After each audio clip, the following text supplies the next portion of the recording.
Good evening, everyone. Thank you so much for coming to the Global Impacts African American panel.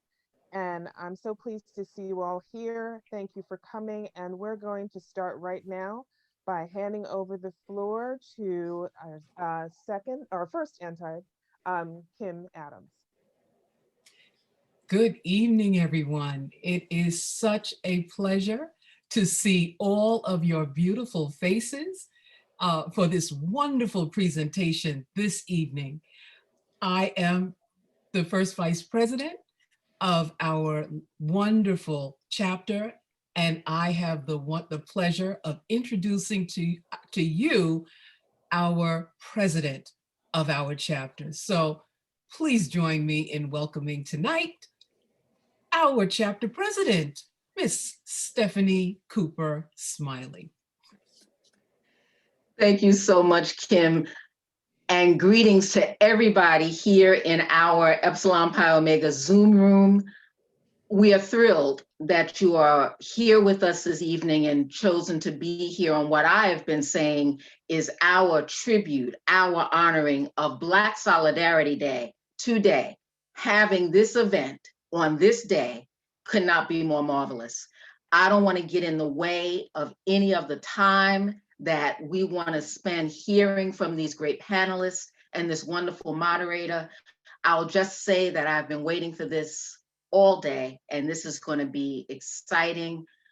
On this day in history, the day before this such a consequential American federal election tomorrow, this event is right on time, and I'm thrilled that we are here and hosting it. So welcome to all of you. I hope that you will enjoy it and get something out of it, and that will even be empowered to fight on, because there's still going to be a lot of work for us to do even after this election. So thank you all for coming. And Ms. Kim, am I sending it back to you or to Dr. Callender? Send it right back to me. Thank you, Madam President. Thank you, everybody. I am happy to introduce to you our moderator and also the chairperson for our Global Impact Committee. And we are really making a global impact tonight.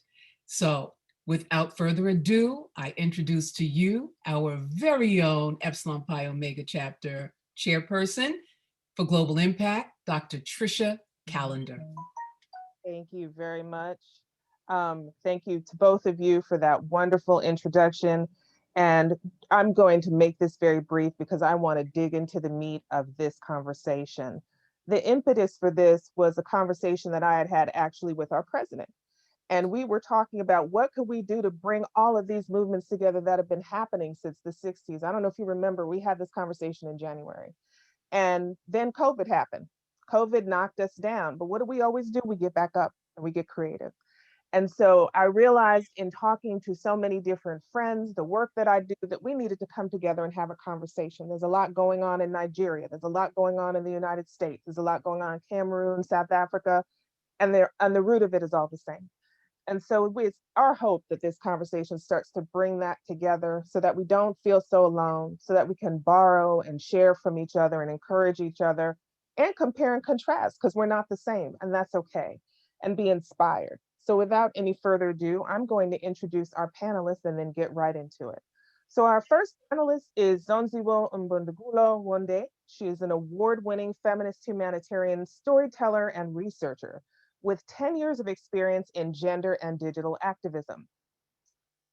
She's the executive director of Women for a Change in Cameroon, where she designs, directs, and executes programs for women's empowerment. Her advocacy involves creating spaces for women and girls to engage with policy and decision makers at the highest levels, including the Commission on the Status of Women at the United Nations, where I work with her. And she's all around just a wonderful person.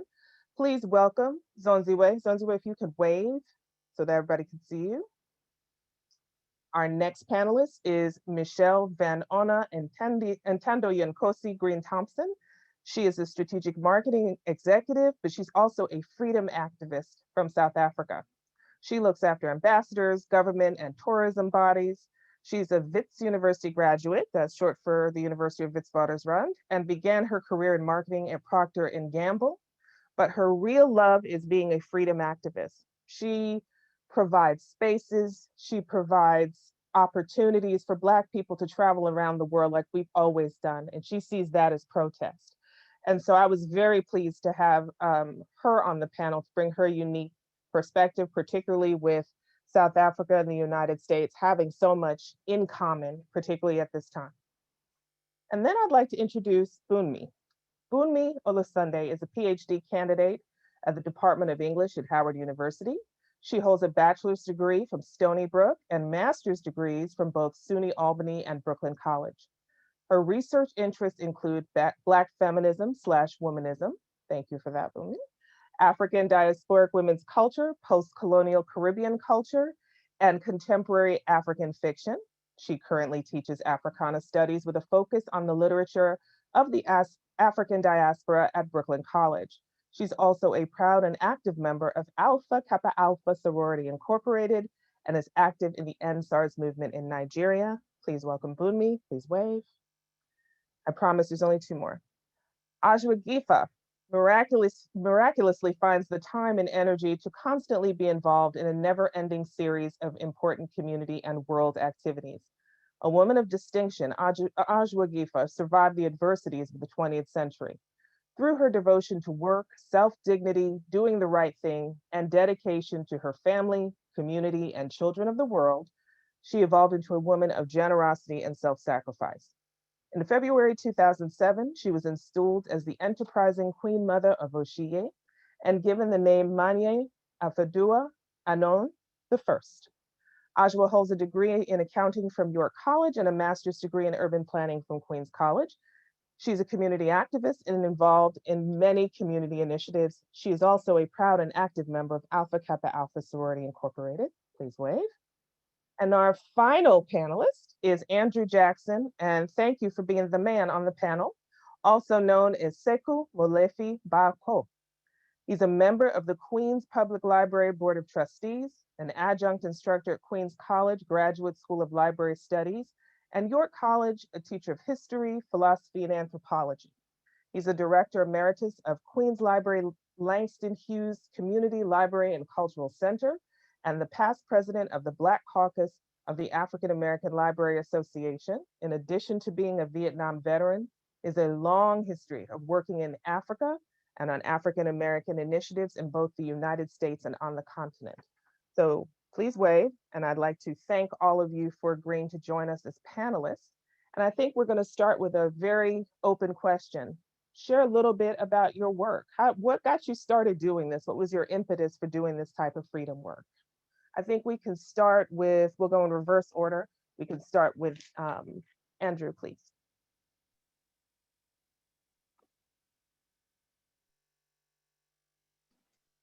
Please take yourselves off mute. Sorry. My work actually began with my appointment at the Langston Hughes Community Library and Cultural Center, as it is the Black Heritage Library for Queens Library and the Borough of Queens, with the largest circulating Black Heritage collection and a full range of cultural programs that I helped to put together during the 36 years that I was the director at Langston Hughes. While I was there, I went back to school at York College to complete my undergraduate degree. And my first class there was a course in Introduction to Black Studies. That course, the knowledge base that I was receiving from that class and having access to the Black Heritage Collection at the library just changed my life and made me involved and understanding the Black experience, getting connected to Africa, having traveled to the continent, and going into the schools, sharing Black history information with students in the schools around New York cities, and the prison facilities of Rikers Island and all the other correction facilities just changed my life, so that everything I do now is related to the Black experience and educating our young people, as I do at York College today.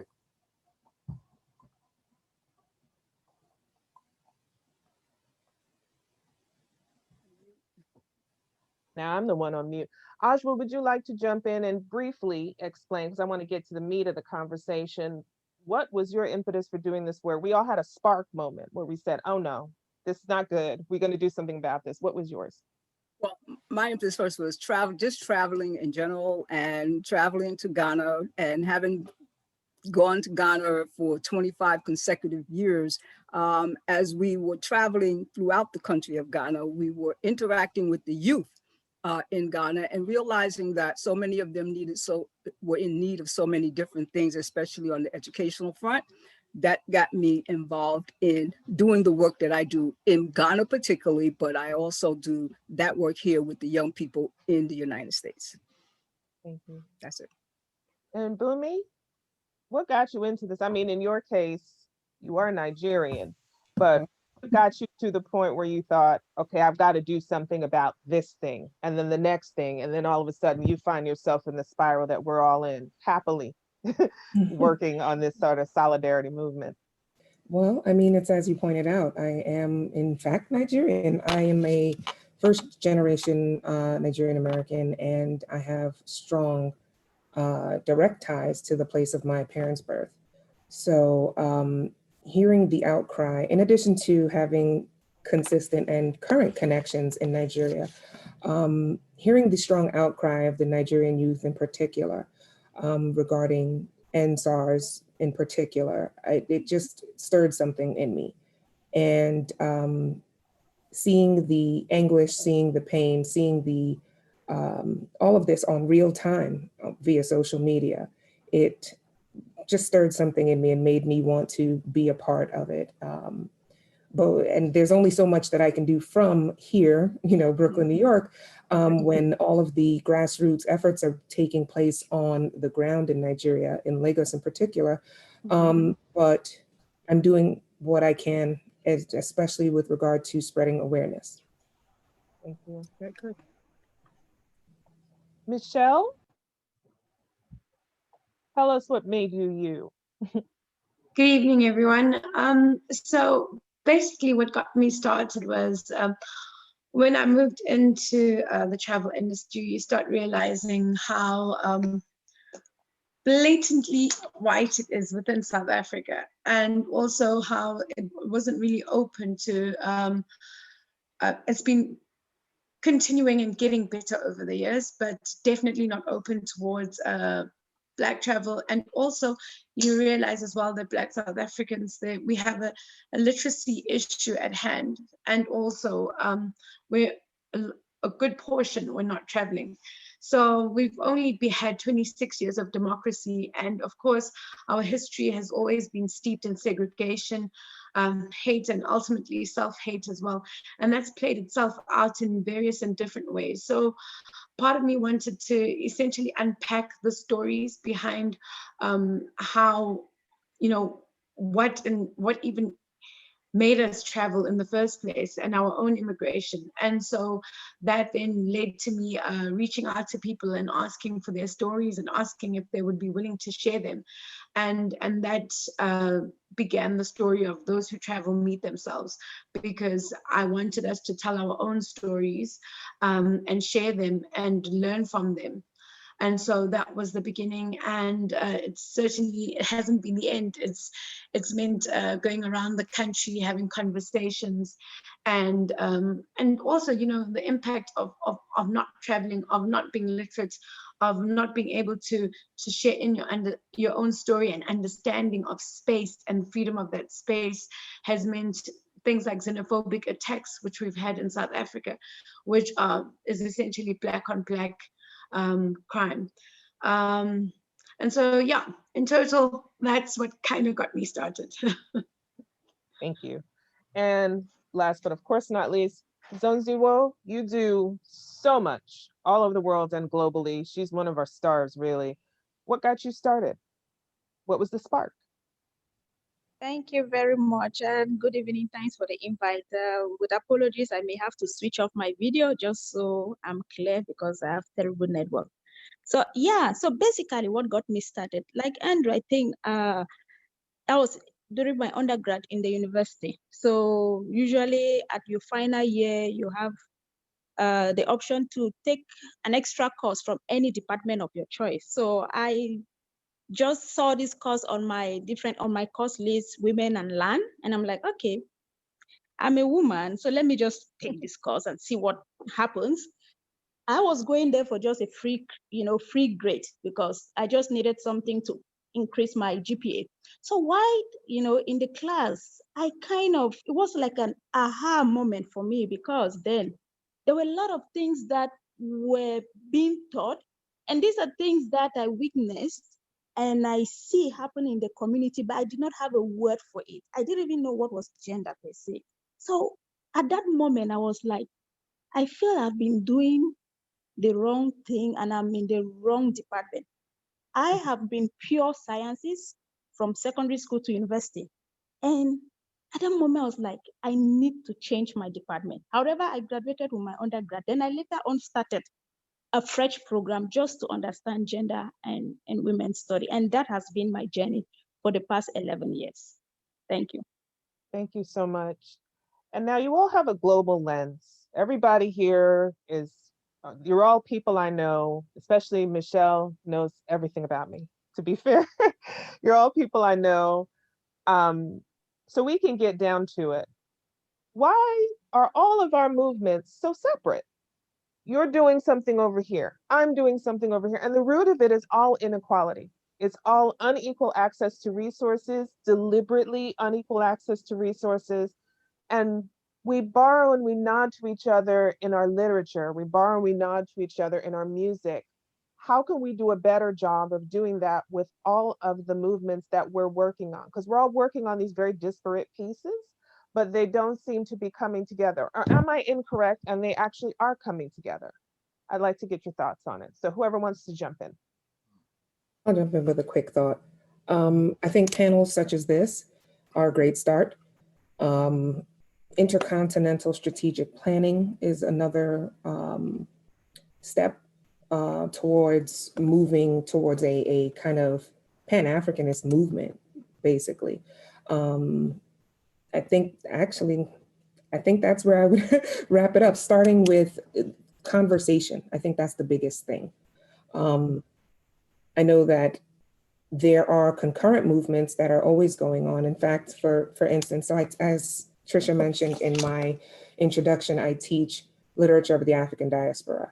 And in teaching Chimamanda Ngozi Adichie's Half of a Yellow Sun at the beginning of this semester, I always make sure that I tell my students that while Nigeria was going through its battle for independence, there was a concurrent battle for civil rights going on in the United States. And the movements were always in communication with each other to a slightly lesser extent, but I think with the proliferation of social media, I think that is something that is aiding in the connectivity. Anybody else want to jump in on that? I think that part of it also is the educating people. The forums here are great, and that gives us an opportunity to have conversation with each other. But see, I work in Ghana and educating the young people, and you'd be surprised at the amount of questions that come to us from the young folks in Ghana about politics and civil rights movements in the United States. They always want us to send them books or Malcolm X and Martin Luther King and, our civil rights leaders. And so I think also the Pan-African education has to happen.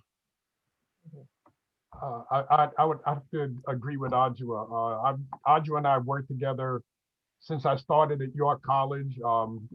Diane Glover and I worked together on a lot of different things when she was in St. Albans at the center, and being at home base of the Langston Hughes Community Library and Culture Center gave me a platform to work with people from the continent here in the States, colleges and universities, activists throughout the city area.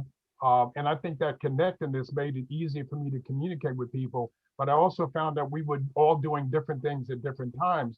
But it seems to be part of our legacy that we've been divided by history and divided by the colonist activism of what's happened to our people from the time we were stolen from the continent. So whether you're working with Dr. Jeffries or Dr. Smalls, or whether you're working with Audrey, or you're working with Diane, we're still doing things, but we seem disconnected, but we really are fairly well connected to each other because the linkages are there. Panels like this make it easier for us to communicate with each other, but we've been doing that on a regular basis, but it just seems like we're disconnected. Mhm. I'd like to hear from Zonziwe and or Michelle, since you both live on the African continent, how you feel about it. Is it one-way traffic?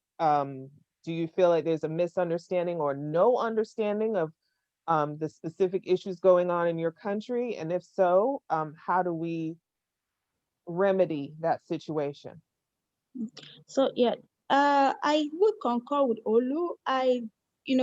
The whole post-independence struggle was kind of and a kind of new form of organizing, if I use that word, as opposed to now.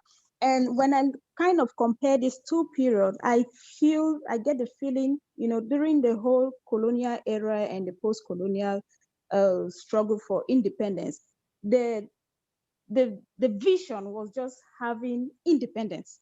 And there was this collective mobilization around gaining independence without actually interrogating the independence we are seeking, whether or not it is independence for all, and whether or not we will be able to uphold the rights and the dignity that we all were condemning during which were abused during the colonial era. So, but now, after the independence, you realize that emerging issues started coming up. People started realizing actually the whole struggle for independence under one, collective vision was not really the goal in the end, because now we have, militarization intrastate. We have police brutality, and other forms of injustices by the state against its own people. And then it makes, it raises the question on whether or not the movement for collective rights and movement for I'm just trying to put my thoughts, they are all scattered here, but sorry if I'm not passing out my views clearly. But my point is just that there have been different waves of movements and different ways of collective actions in defending rights. And we are at a period where a lot of people are raising up their voices. That's why you have protests everywhere, and you have actions being led by individual citizens who are not necessarily affiliated to any group, just because they realize that their rights are not being respected and not safeguarded by the same institution that were established to safeguard these rights. Mhm. So it is an important moment in history to build a very strong movement where everyone's voices and everyone's rights would be respected. And that is the moment. This is the moment. And spaces like this helps us to share thoughts and share tactics and share strategies that have worked across different sectors and across different communities, and how that we can collectively push for the protection of the rights of everyone. Thank you. Thank you. I absolutely agree. Yeah, I was going to say, I'm going to give the floor to Michelle. Go ahead, girl. Yeah, I absolutely agree with Zaneswa, because I think during the independence time, we all knew who we were fighting. And so afterwards, it's, in the case of South Africa, for instance, it's kind of figuring out what people want. So people always refer back to that the Freedom Charter and the ideals of the Freedom Charter have been lost. It's more like every man for themselves. And so actually whilst we have the African Union, it would be really great to have a Pan-African movement that actually, speaks to these bodies, because sometimes I think it's entirely missed what's happening on the ground and what the leaders that we elect are doing and deciding and saying on behalf of us, because the very things that Zaneso was referring to, like for instance, police brutality, that still takes place in South Africa. Again, segmentation, the Cape Flats story is entirely different to, whilst they might have same, what you call these police brutality there, you'd have same thing in Guamashu, but it takes on different forms. And you again have our own police, no different, for instance, from people saying no different from the apartheid police. So we have all these different issues at various segments of society according to class, because also that's the other thing, is that class then comes into play. So one of the things I've always found interesting is that we haven't gotten to the point yet where we necessarily have Black history in our classes, and people say, oh, it's being taught because you learn about apartheid, but trust me, you know what, you know exactly when the Dutch people arrived, you know exactly when Bartholomew Diaz arrived. So all those, the Portuguese, all those different settlers, you know exactly, but you don't even know that Africans migrated down. You know, it's very watered down and very, I think it could be taught better, and we should really have proper African history and Pan-African history being taught in class, and we have to advocate for it, and parents need to actually push for it, because as well, you know, what's being taught in the classes is determined outside of parental control. So unless you're teaching it at home, chances are that your kids aren't learning it at school. So maybe we also need a Black History Month in South Africa. Oh, don't even. But here's an issue that I will raise, and thank you all. This is all very thoughtful. One thing that emerges is each one of you, with the exception of Andrew, and I think he did it by default, mentioned police brutality. Police brutality is a key issue everywhere. And I remember speaking, and hopefully, Bumi, you don't kill me for this. She and I had a conversation about this, and it seemed that there was no support from all of the different movements happening all over the world, where poorer and Black people who didn't have access were getting mauled or unfairly beaten or unfairly imprisoned. And everybody, at least from our perspective here in the United States, was looking at the problem of unequal access to power and race strictly for the perspective of the United States. And Black Lives Matter stopped somewhere between Alaska and Florida. And so do we do it thematically, where we think about, okay, we're going to talk about the issue of police brutality and then kind of examine it around the world? Or do we examine it from the perspective of, we have a whole Pan-African movement and everything affecting Black people affects all of us all over the world? Now, I am of the notion that the former is probably more accessible, more reachable, more attainable. But I would like to hear your thoughts, and I'm willing to be convinced in the other direction. How do we actually bring all of that together? Because everyone thinks that they're alone. So we're all alone together. Your thoughts? So since you name dropped me. My Black Studies class Oh, go ahead. have the same discussion. I'd have to say that this is an ongoing systemic problem in this country.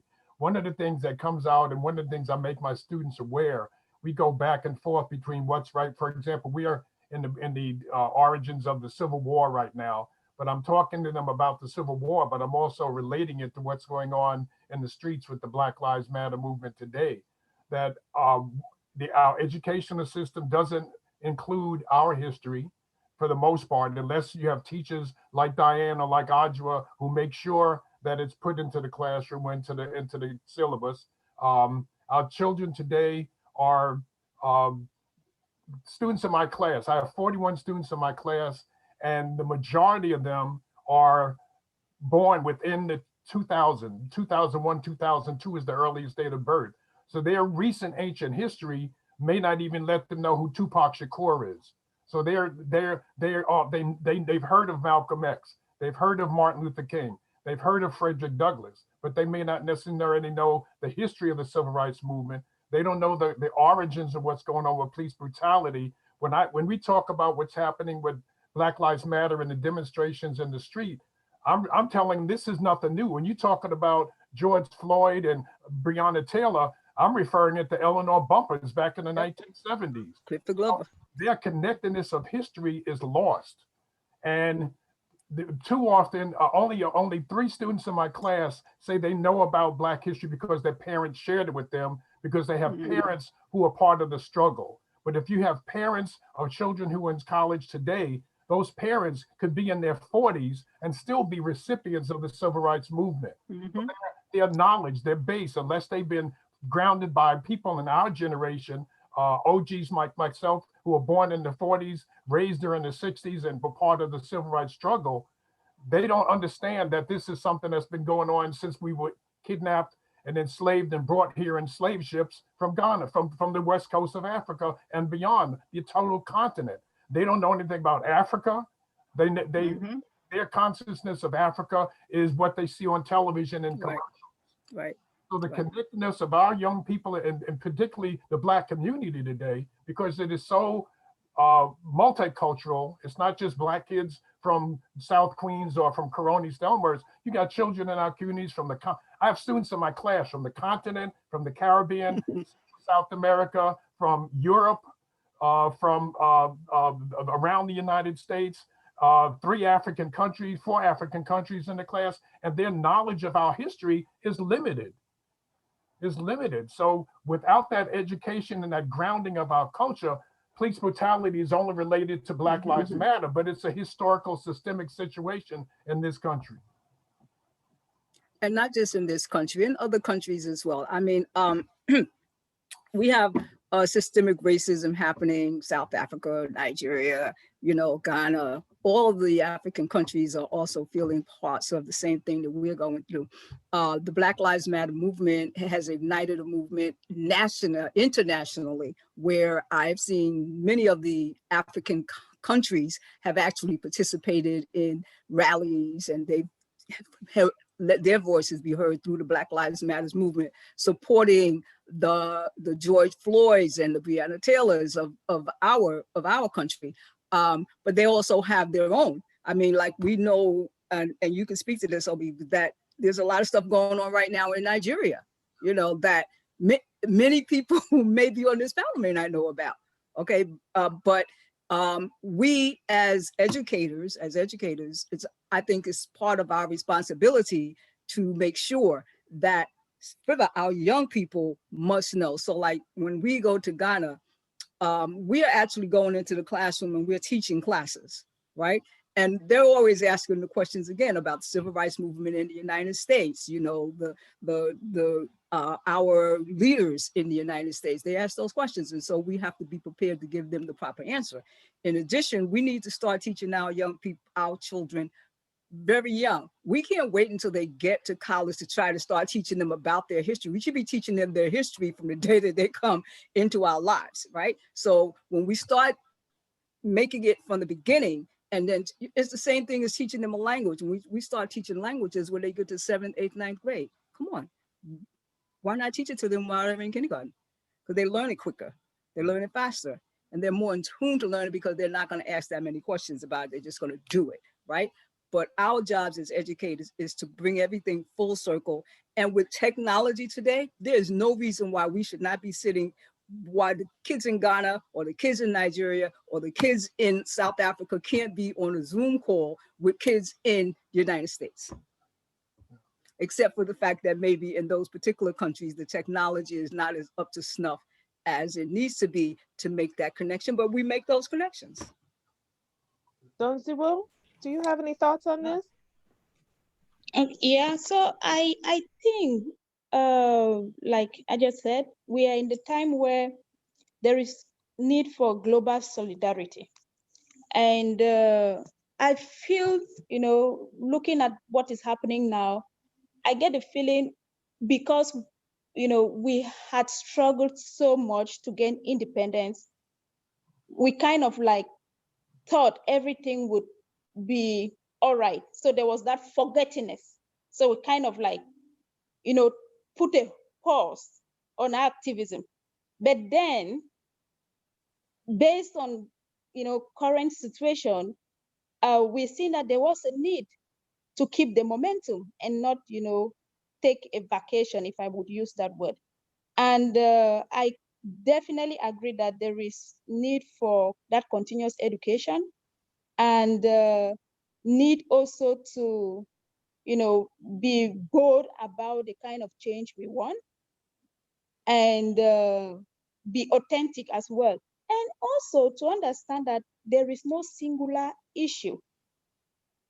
All of these issues interlink, and we cannot say we would address one inequality and then come later to address another inequality, which I feel that is one of the oversight in the movements that we are involved in. It's important that we talk about all the different forms of inequalities as we move along with our struggle. Thank you. 100.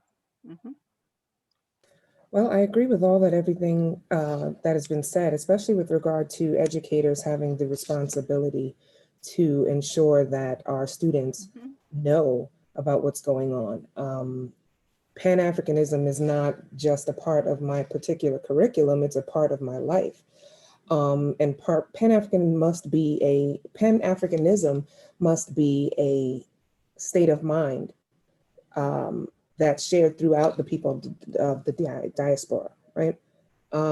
In conversation, since you name dropped me, Trisha, in conversation with Trisha, and in conversation with other people, whether it's people actually in Nigeria or people here in the United States, I've been seeing that there's been a great deal of blowback coming from some African Americans with regard to collaborative movements.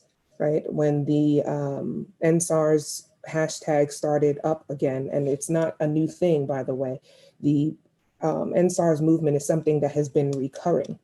But when these hashtags started trending again and people started really making an outcry about it, I've seen arguments online. And of course, we know not to read the comments, you know, don't feed the trolls, but seeing some of the comments and seeing some of the, or witnessing the silence from those who are ordinarily very outspoken when it comes to specifically Black Lives Matter, some of the arguments include, oh, we need to focus on our situation here. And Africans need to figure out how they feel about African Americans. Why should we help them when they hate us? Right? So I think this divide is something that needs to be mended, right? There needs to be a bridge. Even within the Black Lives Matter movement, there were comments from some on the continent that reflected this similar divided sentiment, right? So this is the mindset that keeps a Pan-Africanist movement from really proliferating, right? It keeps it stalled. I think there needs to be a conversation and a bridge, as I said before, between Africans and African Americans, specifically. The year of return, hashtag year of return, when everybody was going to Ghana last year was a great step in that direction, but that energy needs to be consistent, right? Back to regarding educating people about it, it needs to be said. I know that there's a concept that Africans think that they are quote unquote better than African Americans. And I don't think this is something that is across the board. I think that is a divide and conquer tactic. That is. It's a divide and conquer tactic, and it's something that needs to be dispelled and disbanded completely. There are concurrent movements going on throughout the entire continent. As a matter of fact, I'm teaching Lynn Nottage's play, Ruined, Pulitzer Prize winning play, Ruined.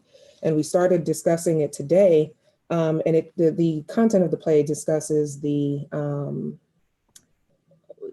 is a specific focus on the women of the Democratic Republic of Congo and their experience of rape during war. And so in discussing that play as it took place in the early 2000s, I connected it with the current movements about what's going on today, linking them to the hashtag Congo is bleeding conversation. You know, so I definitely think it's a conversation that needs to be had and needs to be taught to our students at any age. It should absolutely start, as Sora Ajwa said, it needs to start earlier, but it also something that needs to continue, because I've had a number of students, as I said before, I taught Half of a Yellow Sun, and that text concerns the Nigerian Civil War, the Biafran Civil War in Nigeria in 1967. And I had students tell me that they did not, A, know Nigeria existed, right, and B, tell me that they never knew that there was a civil war in Nigeria. So education, I think, is the first step, honestly. Well, who does, I mean, we say, I think we're all in agreement on the panel that education is a critical, if not the critical factor for moving this forward, this kind of Pan-African thought, Pan-African movement, Pan-African solidarity. And I'm sure I'm not saying anything new. This has been going on since before my birth, and it'll go on after I die. But who's responsible for that education? It's not going to be the same system that wants to divide and conquer. That doesn't, it's almost, I mean, define irony, right? The miseducation, the place for miseducation is going to be the education for our freedom. That's like saying 1 + 1 = 25. It doesn't make any sense. So we all know this information, at least to varying degrees based on our own experiences. But I mean, it really, how do we do this? And I'm not expecting it to be answered now. This is just something I'm putting on the table for consideration. You don't have to speak to it if you don't want to.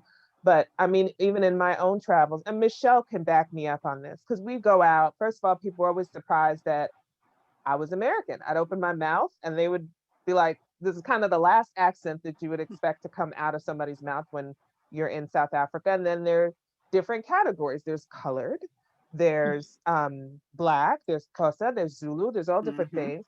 And they're identifying themselves differently. And everybody's using their lens to look at a different type of Blackness. Exactly. And then it just becomes chaos.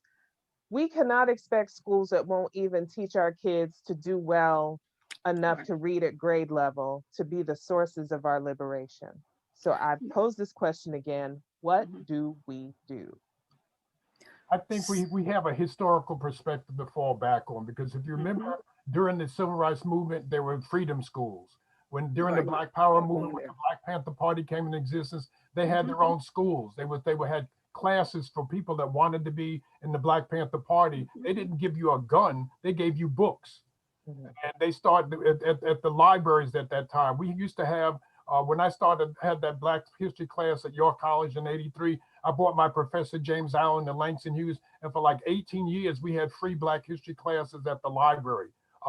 There were classes up in Harlem at the bookstores in Harlem. We did our own. You have to teach our own. And we need to be responsible for teaching our own children our history, because during that first week of the semester, 3/4 of the students are asking when I go through the early history of Africa and start going into the early history of enslavement in the country, their biggest question is, why didn't we learn this in high school? So even the students want to know why we're waiting until they get to college. And that's if they go to college and if they take a Black history class. Because I know students who have gone to HBCUs, graduated, and never took a Black history class.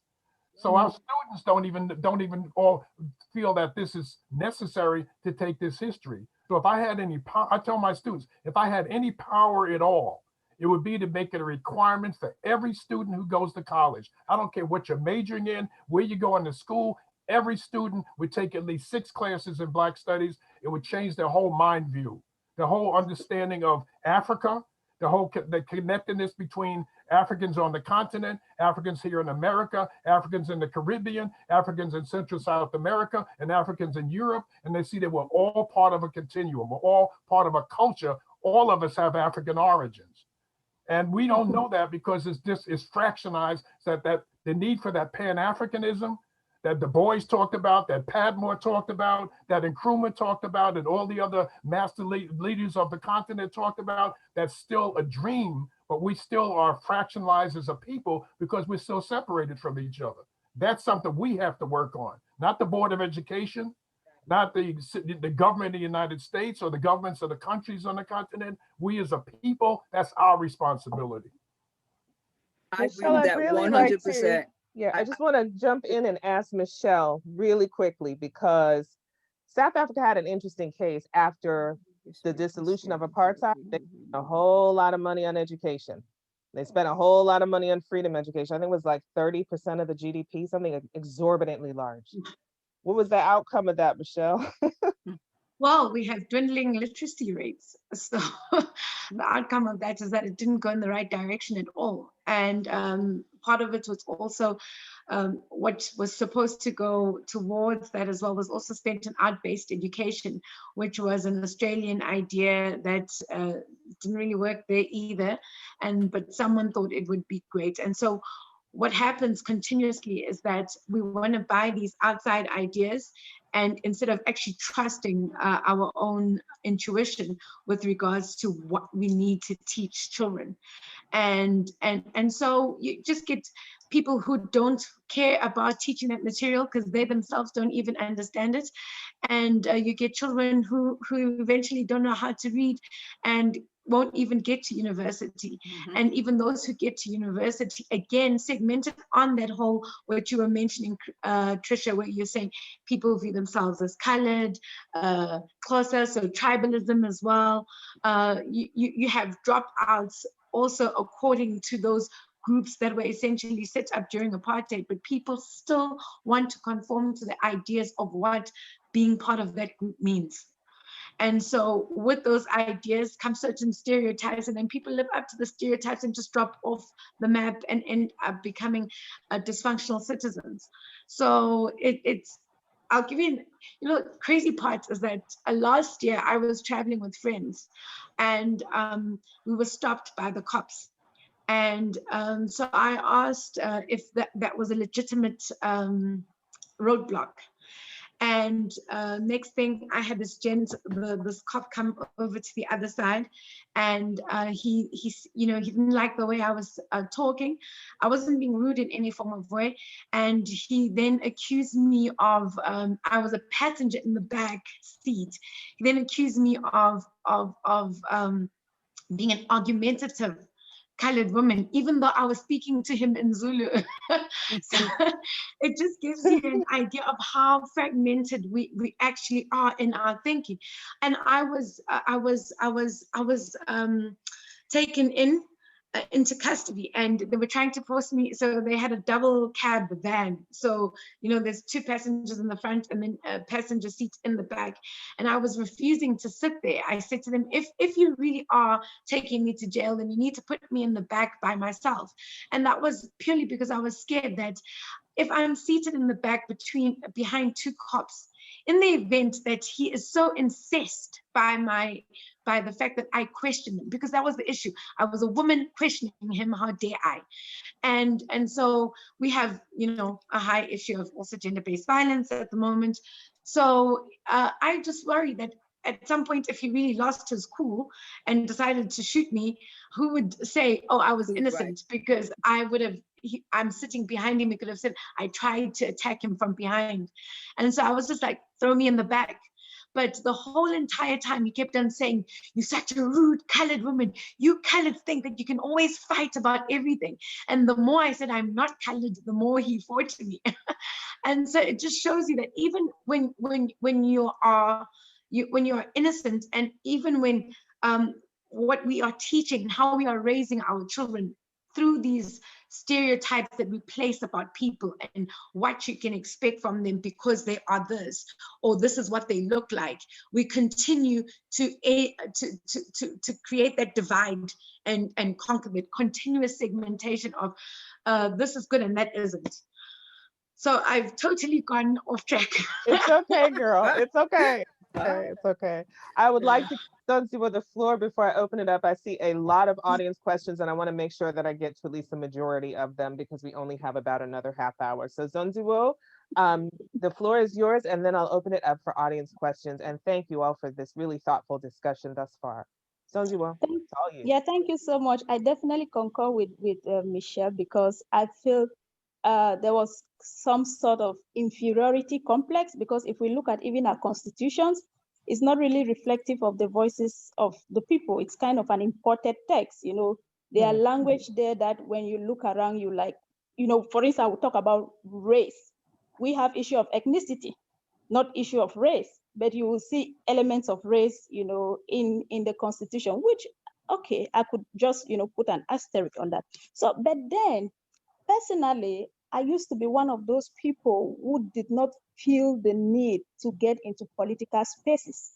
But looking at what is happening in recent times, I think we need to strategize and organize and be in those spaces. We don't need to be shy to take political offices, because working with politicians for almost a decade now, I realize it just suffices someone to just think, without really grounding their thoughts into evidence or what the people want. Just think in the blue and like, I don't need any road to pass through this side, and that will be it, and nobody will challenge them. So how can we do this? To answer your question, for me, I feel one of the things is to encourage respective constituencies not to be shy to claim political offices and be in these political spaces, one. Then the second thing, we need to write and read our own history. I went to school, I was purely science, so I don't know much about history, but with the little history that I read in secondary school, I don't think I heard much about the Cameroon history. So who designs our curriculum? So who decides what we should learn and what we should not learn? And we need to interrogate that and make sure that we write and challenge some of this and read what we have written. And other important step, we have now, the whole digital, we are now, they say the fourth revolution is technology. This is also an important opportunity for us, because I can just sit behind my keyboard and just vent out my frustration on Facebook or Twitter without fear of being, though the state sometimes kind of have surveillance over its people, but then it has given us an alternative way of organizing and speaking truth to power. And that is also an opportunity I think we should harness and see how we can use that to transform the inequalities that we currently experience. Thank you. Thank you so much. Well said. I am so pleased to hear all of you share these perspectives, and I'm really grateful. And I think there's some people who really have a lot to say. I know for a fact Vincent Chambati is one of my very good friends, and he's had his hand up for quite a while now. He is Zimbabwean based in South Africa. And Vince, the floor is yours. Make sure to unmute yourself, please. Is he still here? Hi Trish, hi everyone. Melissa van der Ross here with my husband Vincent Chambati. We're watching from his laptop, and I was very interested around your, the things you said about education. So like we said, we all agree that education is the answer. The question is, how do we do that? There's the option of, trying to go through government and trying to get government reform so that we get educational reform. Or there's the option of doing it yourself, and as a community coming together and saying, we're going to write our history, we're going to teach our children our history. So just quickly from my own perspective, as a person, as a South African, all that educational reform that supposedly happened in 1994 was very specific to pressing a certain government agenda. So we didn't hear our entire histories. It's not as if we heard all of the histories of all of the people of Southern Africa. We only heard about what happened during apartheid, and also only a certain period of apartheid. For example, my neighbor who lives next door to me, she's 94 years old, and she was one of the very first people who started out in the Communist Party and fought against the government. And then eventually the Communist Party and the ANC, became one, and she fought under the ANC. So, she, after we've been living next door to her for about 10 years now, the stories and the life that that woman has shared with us has been so amazing. And it's not mentioned anywhere in any history books that's being taught to children at school. So the problem is that there is this very, very small part of our history being taught to us.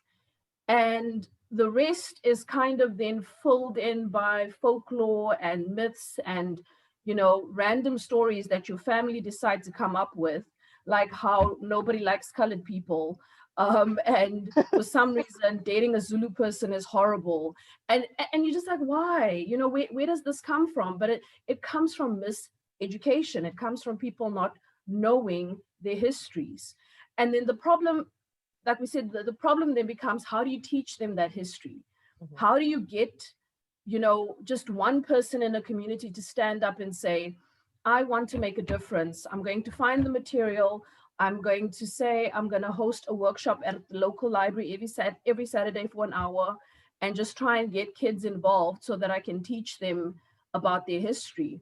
That I think is in South Africa, and maybe in a lot of African countries, is the real problem. How do you actually get people to stand up and say, I want to do this? Because I believe that, you know, there are kids out there who do want to know. I think they do want to know about the history. And it's just about getting one person, one organization to stand up and say, we're going to do this. I'm going to do this. And the difficulty becomes in finding that person, or, you know, getting that person the encouragement to say, go out there and do this. How do we tackle that? Well, being I as a, just jump in there.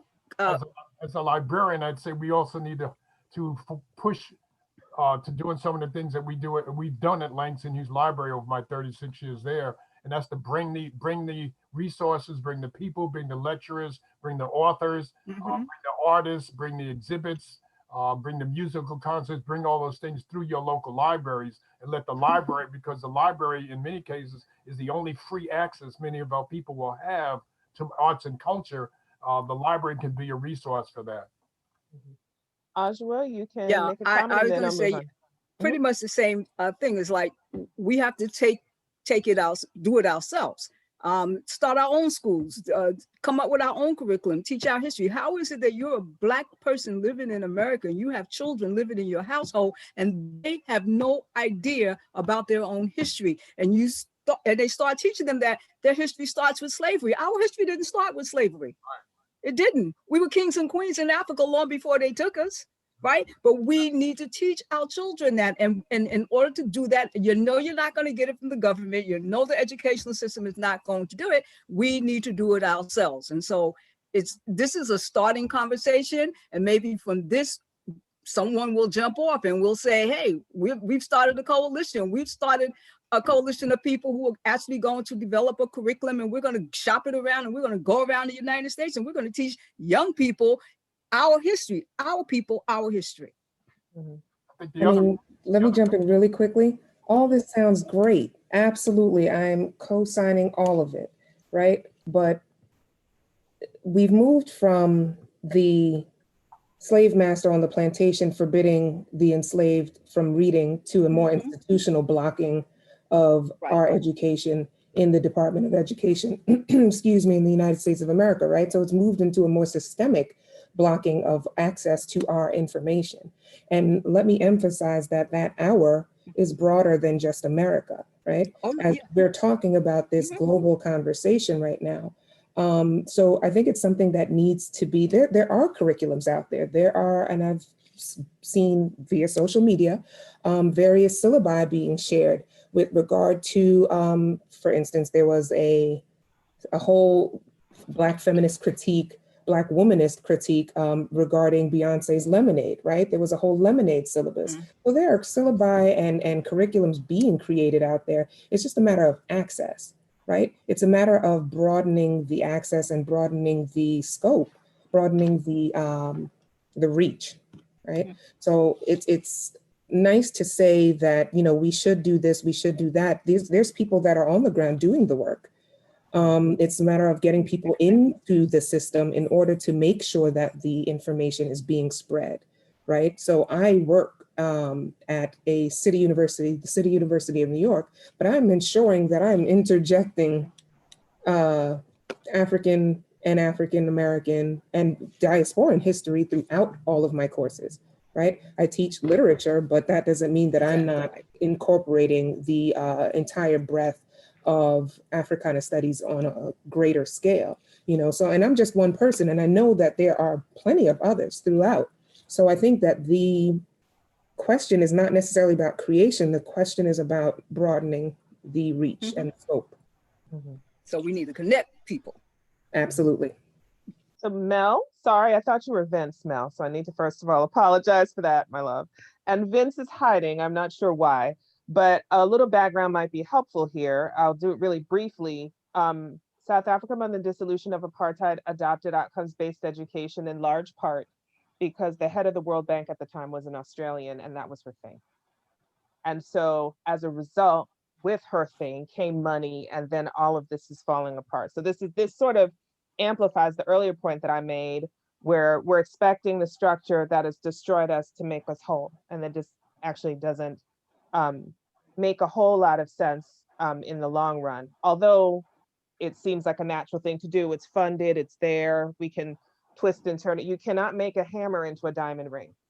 That is not the function of that hammer. So you can do things to it to make it more attractive, but at the end of the day, it's a hammer. And so we need to start talking about systems, which we're not going to do between 7 and 7:30. So I'm not going to even try. Somebody had their hand up. If he's still here, these people have been incredibly patient. Daniel, if you're still here, the floor is yours. If not, I'll move on to the questions in the chat box. Thank you very much. I'm Daniel. I want to say hi to my mom, Ajua Jifa. She's been very instrumental in me, and she invited me to this platform. So I'm from Ghana, and I've been patiently listening to the conversation. It's been a very impactful conversation, and I have really enjoyed it. But one thing that I want to share, based on everything that has been discussed, is there are a lot of things that we can draw from history, especially like you said earlier on Pan-Africanism. And drawing from history, I consider myself a history student myself. And history tends to repeat itself. Whatever is happening now all over in Africa, in America, all over has happened before. And to do something collectively, if you look back to Pan-African movements, it actually started in America. And Africans were not yet caught in the heat till Africans who had been in the movement in America, in the civil rights movement, came to Africa to make the fire burn. What I'm saying is, if we look at Kwame Nkrumah studied in America. He studied in the UK. And from that perspective, he was mentored, he was coached. And from mentorship and coaching, I'm saying that we can get people who we can mentor and coach and come back to the continent and let the continent catch the heat. And from that on, it will spread.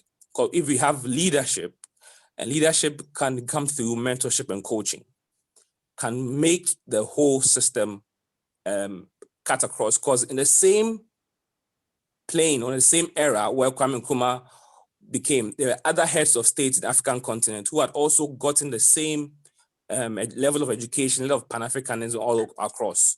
So it was easy to spread the Pan-Africanist ideas and to create something called the African Union. So in bringing together or in identifying young people who are ready and coaching them and mentoring them in knowing history and educating them in knowing all the various history from the civil rights movement, from what's happening to what's happening even on the continent, it would go a long way to bring a lot of change in what we expect. Thank you. Thank you. It's a very thoughtful statement, Daniel. And whoever on the panel wants to address it, please feel free. There's a lot there to dig into. And that was actually the exact thing that I was trying to get at when we started planning for this forum. So thank you. Anybody want to tackle that? I would just say that if Daniel is the young man that I met as a child that Audrey used to bring to the alumni meetings at York College, he's an example of what can happen if the children are grounded at home.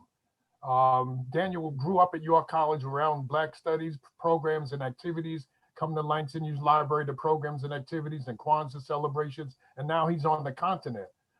That's an example of what can happen when we're grounded through our own resources in our own communities, rather than relying on the Board of Education or the school systems to educate our children. We have to do that on our own. Okay, so Daniel is not the young man. He's not that young man. Daniel actually is Ghanaian, lives in Ghana. He actually takes care of all the business for us with our school. So we met Daniel and in Ghana, and we employed him to handle all the business for the school while we're not there. So each year we go, we will see Daniel. But Daniel brings a lot to the table, because as you just heard his conversation, he's very much aware of what's going on the continent, especially in his particular country, and is willing to share that information worldwide. So thank you, Daniel. Love you. Thank you, Daniel. Does anybody else want to address Daniel's really salient point? Mhm. Okay. Well, okay. Yes, Danielle Beckford has raised their hand. So the floor is yours. Thank you. Thanks for attending. Thank you, Trisha. So in response to Daniel, I believe a great way that, to get involved would actually maybe joining a trip to Ghana, where volunteers can interact with those students and educate them about what we know about the movements going on here, and maybe like having a conversation with them about how to bridge the gap between the movements in Africa and the movements in the United States. Mhm. And I actually wanted to ask, I don't want to say her name wrong, Ajoa, if Mhm. there were opportunities with her school to actually do that. I'm sorry, I didn't hear that. She was asking if there were I- opportunities to come to your school. Is that correct, Danielle? Okay, Yes, so I- yes, you're more than welcome to come. When we go once a year, every February. Everybody pays their own way. We, and it's quite expensive. I'll say that it's not cheap, but it's an education, and it's a process that we've been going there for 25 years. When you get there and you get to know the people, and you get to work with the children in our school, it's a passion. I mean, you come away, people have walked away crying. I don't understand why we can't, get this together. Why can't we come visit? Can we come teach? I'm in the process really of trying to do some long, distance learning, setting up Zoom calls or whatever with some of the young people in Ghana, with some of the young people here in the United States. So yes, and if you don't even make the trip, that's another opportunity, a way that you can connect. Okay, Okay. thank you. I'm going to speak to maybe two more questions in the chat, and then I think we will do our closing statements. It looks like, wow, there's a lot here. Okay, so where do I start? Hold on. Okay, I'm going to at random. So if you weren't selected, don't charge it to my head, don't charge it to my heart, charge it to my head. Sandra Williams says, we're all in agreement that education is the key, but can we work on strategies? Yeah, I like Sandra. Yeah. Black History Month, February is the only time there's some history being discussed. And I'll actually broaden this, Sandra, if you don't mind. Mm-hmm. We need to open and widen the aperture beyond the conversation of Black Americans and West Yep. Africans. Mm-hmm. We're talking about the entire continent. Right. And so when we say Black, we need to understand there's many different types of Blackness. They have different experiences, and they're not all American. So Black History Month can actually, we have learning to do as well. Exactly.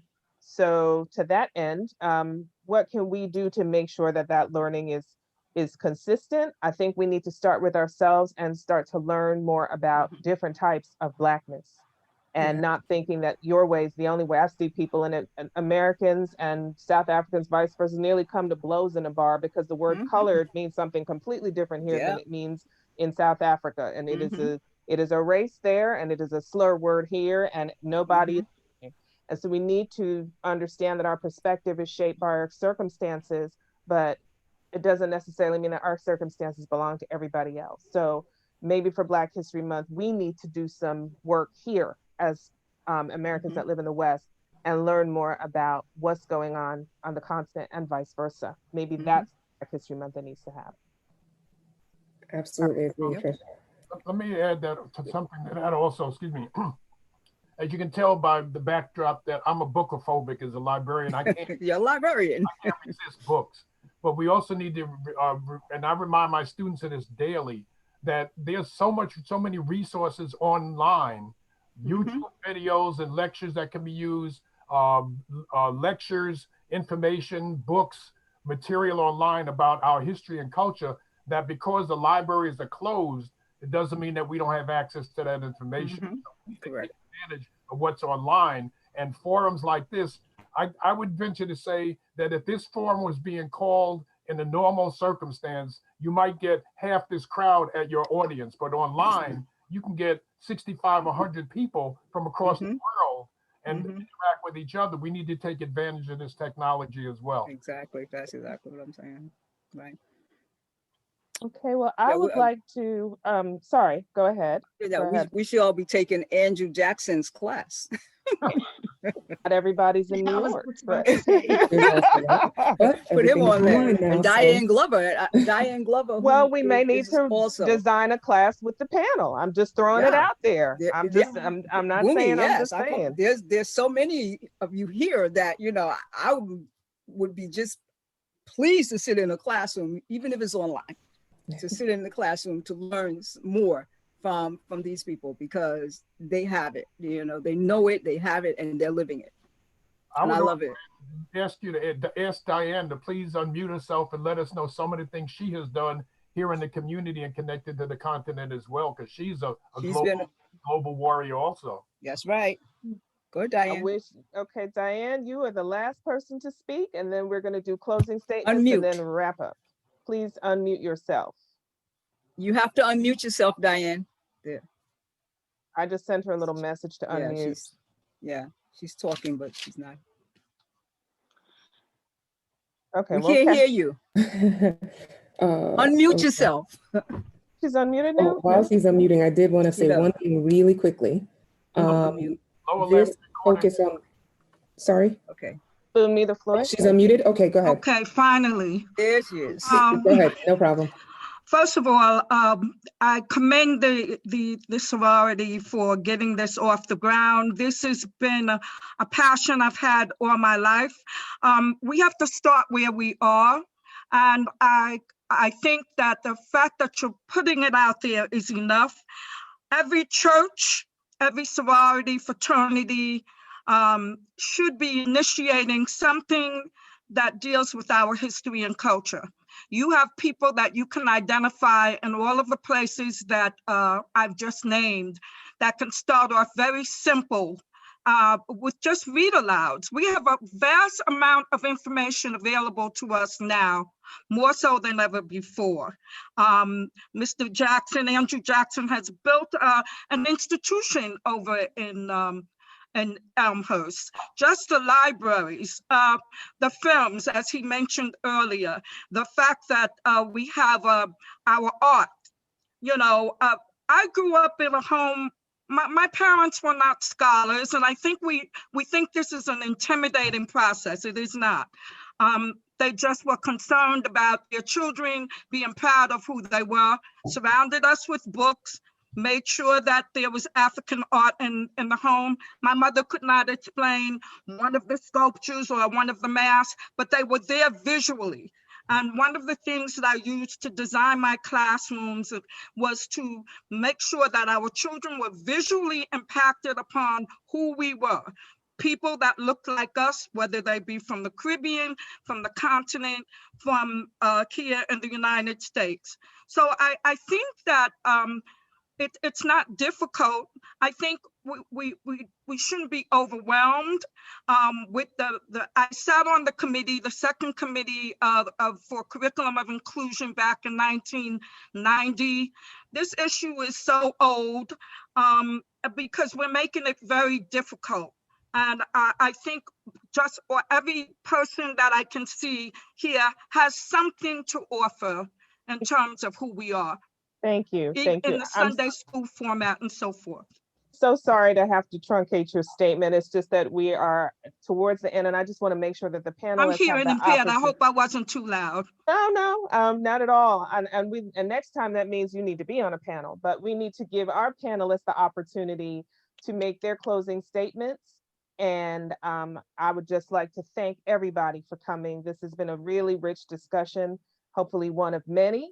And I'm going to go in the same order that the panelists were introduced for them to give their final statement. And then we will close. Everybody gets about a minute and a half. Sonzue, you're first. Thank you so much. And it was definitely a very rich conversation. I also got to get what is happening firsthand from you in the States, though I follow online, and as well as from South Africa and Nigeria, who are our neighbors. We kind of like share similar challenges. I would say this is just the beginning, and we need to reorganize and claim these political spaces. I would strongly advocate for we being in those political spaces in order to make things happen and in order to bring the needed change that we want. And the second thing would be we read our history, we write our history, and we cite our history. We make it a deliberate effort to cite, African scholars, Black scholars, and scholars who share similar visions like us. Thank you. Thank you. Michelle, I almost called you Mishi. Michelle? Yes.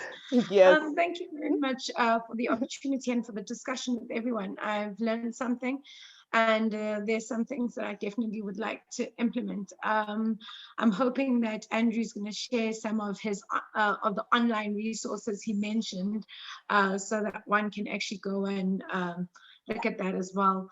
But overall, the mission continues, and I think we do definitely have to have clear and set strategies on how we plan to continue to educate and improve our communities through our actions. Thank you. Thank you, Mishi. Thank you, Trisha.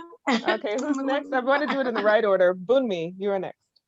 Well, first of all, I'd like to thank you, Dr. Calendar. I'll call you by your government. I'd like to thank you, Dr. Calendar, and the entire Global Impact Committee, as well as the chapter Epsilon Pi Omega for inviting me to this program. I think it has been, as everyone has said, a very fruitful, hopefully, discussion. I think that we've touched upon a number of points that we have marching orders, pretty much. We know where the direction that we want to go in, and so we have to start implementing that. And I don't think it's limited to simply teaching the children. We have to teach each other. We have to teach the adults. There are a number of adults. I've had, I was asked as a kid, and I'll never forget this, when I visited Nigeria in 5th grade, and I was asked by teachers, so what's the size of your hut in Nigeria? Yeah, a real genuine question from an actual adult. A Black American teacher asked me, did you see zebras? This education starts with self-education, and then we then teach the children. So thank you all once again. This has been an excellent conversation, and I think that our marching orders are clear. Thank you, Bunmi. Ajwa? I also learned quite a bit this evening. I was happy to be a part of the panel. I hope you guys learned a little bit from me as well. I do believe we have our marching orders and that we should not let this drop, that we should actually start to visualize what it is we want to do and how we want to do it, and then do it. Thank you. Andrew? I would say that as I was listening to this, and Sister Alamumi reminded me of Dr. Carter G. Woodson's words that if a race has no history, if it has no worthwhile traditions, it becomes a negligible factor in the thought of the world and stands in danger of being exterminated. And It is not that the history is not here. It's not that the history is not available. It's too often that we are not, it's not accessible to the people. And we need to make sure that Black History Month is not one month, the shortest month of the year, but every day is Black History Month. Every day is Black History Day. And that we Every day. share information with each other on a regular basis, in and out of the classroom, in and out of the community, in and out of the schools, in and out of the libraries. We need to each one teach one, as they used to say back in the 60s, and everybody be responsible for educating each other. And one of the things that I'm proud of is that I've been teaching so long now that I'm having children of my former students in my classes. They are going on and bringing other students and other people to the classes. That I teach on the campus, I teach my class, and I don't close the door. I leave it open. So students are standing in the hallways, going to other classes and listening to my lectures. And I'm hoping that they'll take the course next semester. But it's our responsibility, and I inherited from the professors that taught me at York College. I've been doing that for 20 some years now, 30 some years at the library. This is my responsibility, and I take this very seriously and passionately. And I love the fact that you've asked me to be a part of this panel. Thank you very much.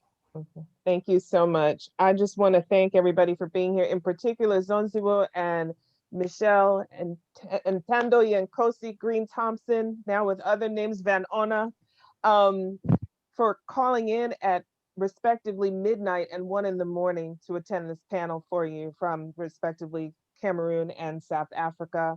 And my friends Mel and Vince, thank you. Elle, I see all you guys from the continent supporting, so I appreciate it. I want everybody to drop their information in the chat. Michelle is an author, Zonziwe is an author, Ajwa has her school. These people are doing things. Bumi is just wonderful all around, a thoughtful scholar, and we all know about Andrew Jackson. And me, I just know them, and I'm happy to bring them to you. So thank you so much. Please don't play yourself down, boo girl. No, girl. This is not, no, we're not doing this here in front of, don't be playing that people. down. We're not doing this in front of people. But I want to thank everybody for coming, and I would like to, if our first vice president is still available, I would like to have her close. Thank you so very much for spending your time with us. And we are just as energized by you sitting and listening, because without you, we would not have a forum energy. So thank you all very, very much. Madam Vice President, the floor is yours. What more could I possibly add to this rich conversation tonight? I thank you all from the bottom of my heart. I've learned a lot myself tonight, and I thank you for the rich discussion. I must say, my mind, my heart is open. I thank you, Dr. Tricia Callender, as well, for being this is your brainchild, in you and our president in brainstorming this and pulling this, thinking this through. I thank you. I thank once again the Global Impact Committee. What more is there to say? Everyone, wishing everyone peace and love, and we will continue this conversation. Thank you for being here tonight. Everyone, thank you very much.